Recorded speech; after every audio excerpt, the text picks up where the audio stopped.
Universe நேயர்களுக்கு எனது அன்பான வணக்கத்தை தெரிவித்துக் கொள்கிறேன் தோழர்களே.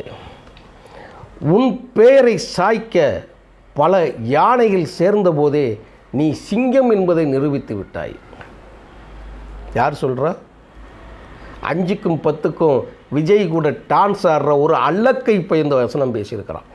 கரூரில் செத்து மடிந்த குடும்பங்கள் துடித்து கொண்டு இருக்கிற பொழுது, பெற்ற பிள்ளைகளை இழந்து தவித்து கொண்டிருக்கும் போது, நடிகர் சஞ்சீவ் என்பவன் போட்டிருக்கக்கூடிய பதிவு, உன் பேரை சேர்க்க பல யானைகள் வந்துக்கிட்டு சேரும்போதே நீ சிங்கம் அப்படின்னு சொல்கிறாப்புல.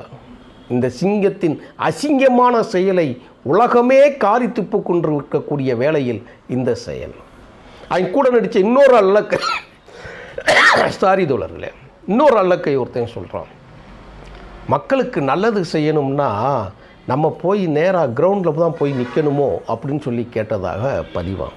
ஆனால் என் படத்தை நீங்கள் எங்கே பார்ப்பீங்க? உடனே நான் உதயம் தேட்டரில் தான் பார்ப்பேன்.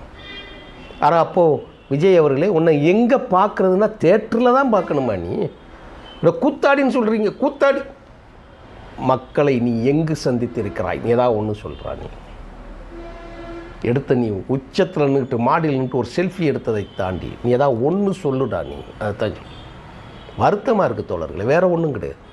எனக்கு என்னென்ன பெரிய பகையா?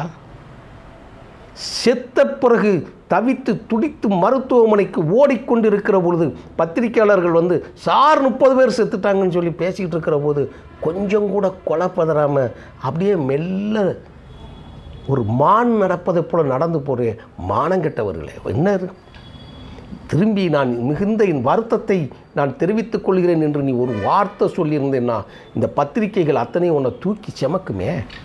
எனக்கு இந்த இடத்துல ஒரு ஒப்புமை வருகிறது தோழர்கள். ரொம்ப முக்கியமான நான் சொல்கிறேன், கேட்டுக்கோங்க. நான் ரொம்ப முக்கியமானது சொல்கிறேன்.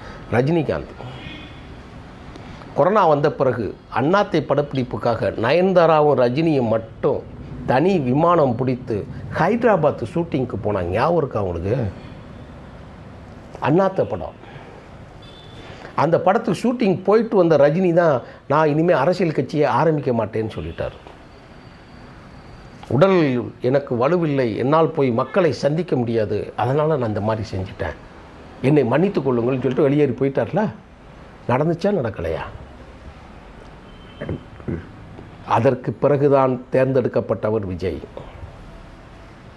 பிரச்சாரத்துக்கு. அந்த விஜய் வீட்டுக்கு ரைடு போனவர் தான் இன்னைக்கு தவக்கா கட்சின்னு நம்ம சொல்கிறோம். வருத்தமாக இருக்குது தோழர்களே, வருத்தமாக இருக்குது.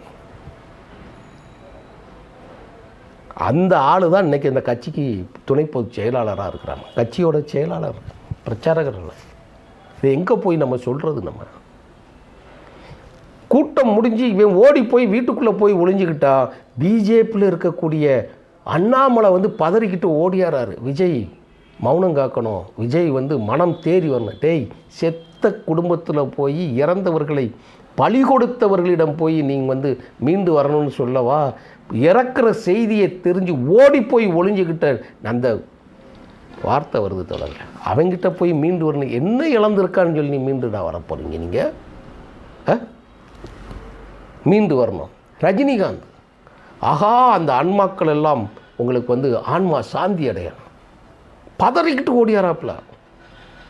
எந்த நிகழ்ச்சிக்குமே வெளியே வந்து ஆறுதல் கூறாதவன், 10 ரூபாய் பணத்தை வெளியே கொடுக்காதவன், பதறிக்கிட்டு பேசுகிறாங்க. இரங்கல். ரஜினியோட ஒய்ஃபு பேசுகிறாப்புல, அந்த இது குழந்தைகளை எல்லாம் கூட்டத்திற்கு கொண்டு செல்லாதீர்கள், உன்னோட கணவன் கட்சி ஆரம்பிக்க போகிறேன் என்று சொல்லும்போது இந்த வார்த்தையை லதா ரஜினிகாந்த் சொல்லியிருப்பாருன்னு யோசிக்கணும். அதை நீங்கள் இன்னொருத்தர் இங்கிட்டு இருந்து ஆர்எஸ்எஸ்குள்ளேருந்து வந்த ஒருத்தன் சொல்கிறான், என் தாயின் தற்கொலை எனக்கு தந்த மனவலியை விட இந்த மரணம் எங்கே? யார் சொல்கிறா? ஆதவ அர்ஜுனா. அவனை எங்கடான்னு கேட்டால் ஆளக்கான ஃபோனை சுவிட்ச் ஆஃப் பண்ணிட்டு ஓடி போயிட்டான். ஆளக்கானா விஜய் ஓடி போயிட்டாப்புல, ஆதவ் ஓடி போயிட்டான். இந்த இடி ஆஃபீஸராக இருந்தாலும் ஐஏஎஸ் ஐபிஎஸ் மாதிரி அவ்வளோ கேட்டகரியில் இருந்தவெல்லாம் எல்லாம் ஓடி போயிட்டான். அந்த நிகழ்ச்சியை நடத்திய மாவட்ட செயலாளர் ஓடி போயிட்டான். ஆனால் அவனுக்கு பதிலாக ஒன்றிய அரசு 2 கோடி ரூபா கொடுக்க, அதுதான் காணொலியில் போட்டிருக்கிறேன். நம்ம ஒன்றிய அரசு 2 கோடி, சாரி 2 லட்சம் ஒரு ஆளுக்கு அறிவிச்சிட்டாங்க. மத்திய நிதித்துறை அமைச்சர் ஓடி வராங்க, பார்த்து விஜய் பத்திரமா இருக்கணும் விஜய். ஆமாம், மத்திய இணையமைச்சர் எல்முருகன் ஓடி வராரு, பார்த்து நீங்கள் பத்திரமா இருக்கணும், மனசு நீங்கள் தேரணும், நீங்கள் ரொம்ப சங்கடப்படக்கூடாது. இதை கூடுதலாக என்ன சொல்கிறாங்க தெரியுமா? விஜய் சார்பில் நீதிமன்றத்திற்கு சென்றிருந்த வக்கீல் என்ன செய்கிறார் தெரியுமா? இறந்தவங்க எங்கள் கட்சிக்காரங்கன்னு நீங்கள் எப்படி சொல்லலான்னு கேட்குறாங்க. தோழர்களே, நீதிமன்றத்தில் அஃபிடவிட் பண்ணியிருக்கிறாங்க. இறந்தவர்களுக்கு எங்கள் கட்சிக்கு சம்பந்தம் இல்லைங்கிறோம். இதை மக்கள் தான் புரிந்து கொள்ள வேண்டும். முதலாக மறுமலர்ச்சி திமுகவோட முதன்மை செயலாளர் திரு துரை வைகோ அவர்கள் இந்த செய்தியை சொன்னார். மக்களுக்கும் இதில் பங்கு உண்டு என்று. ஏன் போகணும்? என்ன நடந்தது ஊருக்கே தெரியும், நான் அதுக்குள்ளே போகிறதில்ல. கோர்ட்டில் அஃபிடவிட் கொடுக்குறாங்க. இறந்தவர்கள் ஏன் நீங்கள் போஸ்ட்மார்ட்டம் பண்ணீங்க, ஏன் அவங்க எங்ககிட்ட காட்டலை? சம்பந்தப்பட்டவன் பாட்டிலுக்கு 10 ரூபா பாட்டு பாடின பரதேசி எல்லாம் தெரிஞ்சு ஓடி போய் ஒளிஞ்சுக்கிட்டான். இந்த தமிழ்நாட்டோட முதலமைச்சர் துடிக்க 3 மணிக்கு ஓடியாராரு. உடனே நிதியை அறிவிக்கிறாரு, உடனே ஒரு நபர் ஆணையத்தை அறிவிக்கிறாங்க. நீதிபதி அருணா ஜெகதீசன் அவர்கள் விசாரணை ஆரம்பித்த செய்தி வந்த உடனே டெல்லியிலிருந்து ஆளுகள்லாம் ஓடி வந்து சிபிஐ வேணுங்காங்க. என் முகநூல் பதிவில் நான் போட்டிருக்கிறேன் தோழர்களே. ஆதவ அர்ஜுனா பேசுவான், சிபிஐ விசாரணை என்பதை 5 வருஷத்துக்கு தள்ளி போடுறது தானே அப்படின்னு. நீ கட்சியை துவக்குகிறேன் என்று சொல்லி நாடாளுமன்ற தேர்தலை சந்திக்காமல் சட்டமன்றத்திற்கு வருவேன் என்று நீங்கள் சொல்லி வரும்போதே எங்களுக்கு தெரியுங்க. என்னுடைய தோழர்களுக்கும் தெரியும். நான் ஏற்கனவே காணொலியில் போட்டிருக்கிறேன், பழைய காணொலி நீங்கள் பார்த்தீங்கன்னா தெரியும். விடுதலை சிறுத்தைகளை கபலீகரம் பண்ணி விஜயோட நெருக்குவது தான் ஆதவ அர்ஜுனாவுக்கு கொடுக்கப்பட்ட அசைன்மெண்ட். ஆதவ அர்ஜுனா திட்டமெல்லாம் அப்படிலாம் ஒன்றும் கிடையாது. ஆதவ அர்ஜுனாவை இயக்குவதே வேற. அதைத்தான் நம்ம சொல்கிறோம். எங்கிருந்தோ பாண்டிச்சேரியில் சாராய கடை நடத்திக்கிட்டு இருக்கிறவ ஆனந்த், புஷி ஆனந்துங்கிறவன். ஆனந்த் பாண்டிச்சேரியில் பார் நடத்துகிறவ. அங்கே இருக்கக்கூடிய ரங்கசாமி கட்சியில் எம்எல்ஏவாக இருந்தவன். அவ யாருன்னா, பழைய கிரண்பேடி இருக்கும்போது பாண்டிச்சேரியை சிக்கி சின்ன பின்னமாய் பகச்சி போட்டாங்க இல்லையா, அப்போது ஆர்எஸ்எஸ் கபலீகரம் பண்ணதுங்கள, அதற்கு துணையாக இருந்து பிஜேபியை இங்கே இருக்கக்கூடிய தமிழ்நாட்டில் இருக்கக்கூடிய தமிழிசை போய் அங்கே போய் இருந்தாங்க இல்லையா, அங்கே இருக்கக்கூடிய கட்டமைப்பை சிதைத்த பிறகு விஜயை கொண்டு போய் வீட்டில் வச்சு எல்லாம் பேசி முடிச்சுக்க பிறகு விஜய் அவங்க அப்பா வீட்டு பக்கத்தில் இருந்தவனை பிடிச்சி கொண்டு வந்து பனையூர் பங்களாவு பக்கத்தில் வச்சு டோட்டலாக கேப்சர் பண்ணாங்க. இதானே வரலாறு, எல்லாருக்கும் தெரிஞ்சது. எங்கள் சொந்த கட்சி நடத்து, நான் எத்தனை தடவை நான் கேட்குறேங்க, சொந்த கட்சி நடத்துகிறவன், சொந்த கட்சியை உருவாக்குபவர்கள். நீங்கள் ஒன்று எடுத்துக்காட்டுக்கு சொல்கிறேனே, திமுக வச்சுக்கோங்க.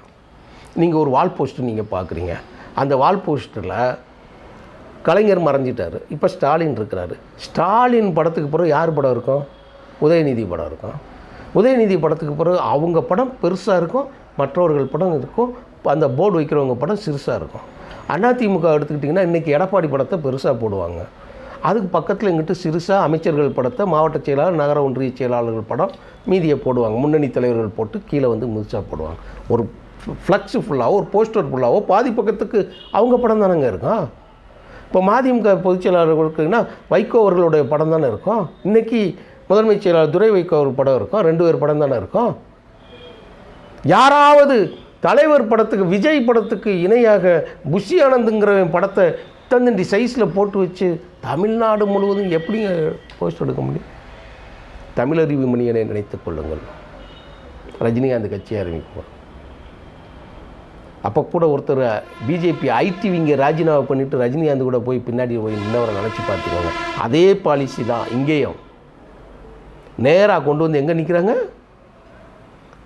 ஐஏஎஸ் ஐபிஎஸ் கேடரில் இருக்கக்கூடிய ஒரு ஆள், விஜய் வீட்டுக்கு ரைடுக்கு போன ஒரு ஆள் அந்த பதவியை ராஜினாமா பண்ணி வந்துட்டு விஜய் கட்சியவே நடத்துகிறாங்கன்னா அப்போ எப்படின்னா நிலைமை இருக்குன்னு பார்த்துக்கோங்க. அரசியலாக அது? நீ துவங்கிய கட்சின்னா உன்னுடைய படத்தை தாண்டி யாருடைய படம் அங்கே இருக்கும்? அப்போது யார் இயக்குகிறார்கள்? ஆனந்த் படத்தை தான் பெருசாக போடணும்னு சொல்கிறீ.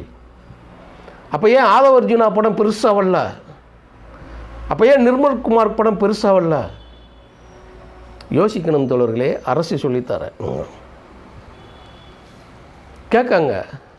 அப்போது கள்ளக்குறிச்சிக்கு போனாங்களா முதலமைச்சர்?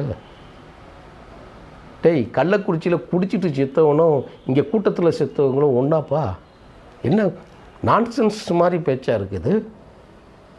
தவிர்க்க வேண்டும் தோழர்களே. இதெல்லாம் பெரிய தவறு. அது இப்போது ஒரு நபர் ஆணையம் போட்டிருக்குன்ன உடனே சென்ட்ரல் கவர்மெண்ட்லேருந்து நடிகை, நல்லா கேட்டுக்கோங்க, நடிகை ஹேமமாலினி தலைமையில் ஒரு குழு, தேசிய ஜனநாயக கூட்டணியிலேருந்து ஒரு குழு போட்டிருக்காங்க விசாரிக்கிறது. இதை சிபிஐக்கு மாற்ற வேண்டும் என்று. எப்படி இருக்குது? இதில் வந்து வெக்கமே இல்லாமல் நீ இத்தனை யானைகள்லாம் சேர்ந்தா நீ சிங்கம்தான்னா, சிங்கம் ஏன் பயந்துக்கிட்டு அசிங்கமாக ஓடுது? அரசியலை கற்றுக்கொள்ளுங்கள் தோழர்களே, நல்ல அரசியலை வளர்த்திடுங்கள் தமிழர்களே என்று சொல்லி விடைபெறுகிறேன் தோழர்களே. நன்றி, வணக்கம் தோழர்களே.